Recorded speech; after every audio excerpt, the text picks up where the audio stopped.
So guys, ano tayo? Gawa bahay tayo?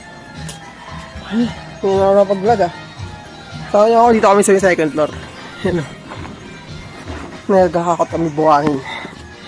Talagay namin dito.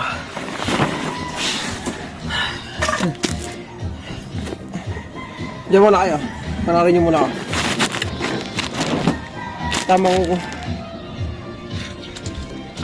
Tamang construction boy muna tayo dito.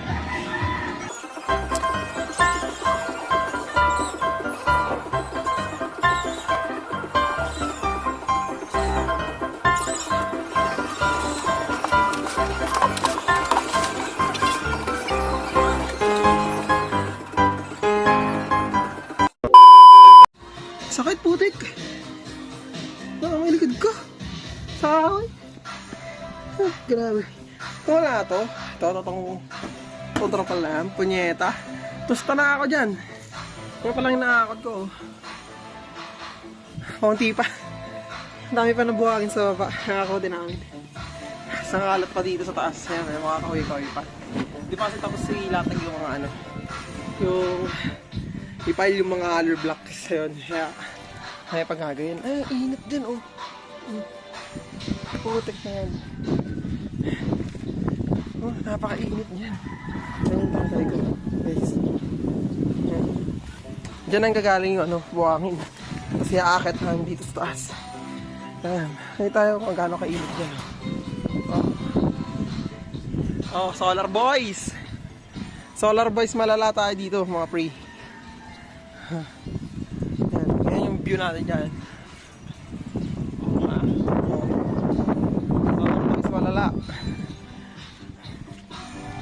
Kaya ito magiging second floor na to. Dito na tayo yung mga kwarto natin. Mga kwarto namin nila mama, ni Bebeng, ayan.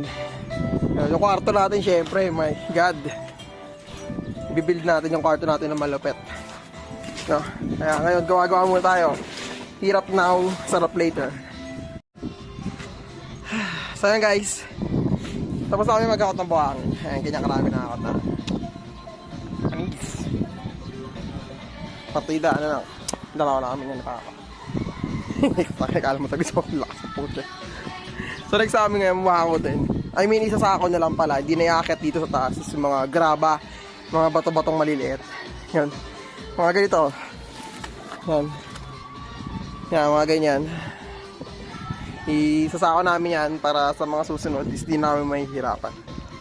So ayun, mainit pa rin syempre, punyeta.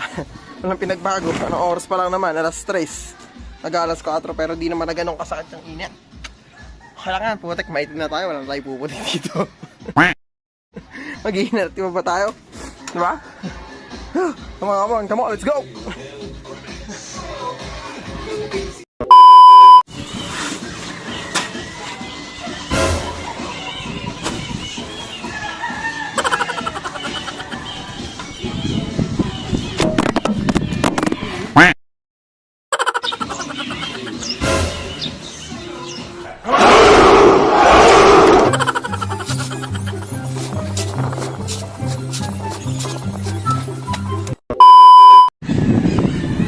Tapos na kami guys. Ito na siya lahat.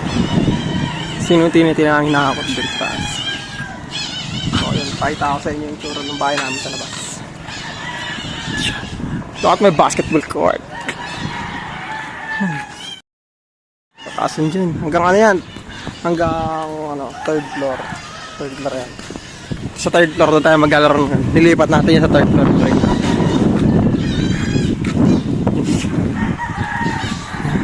Dito yung salamin yan. Mga halaman ni mama, yan, dyan nakalagay. Asa ko.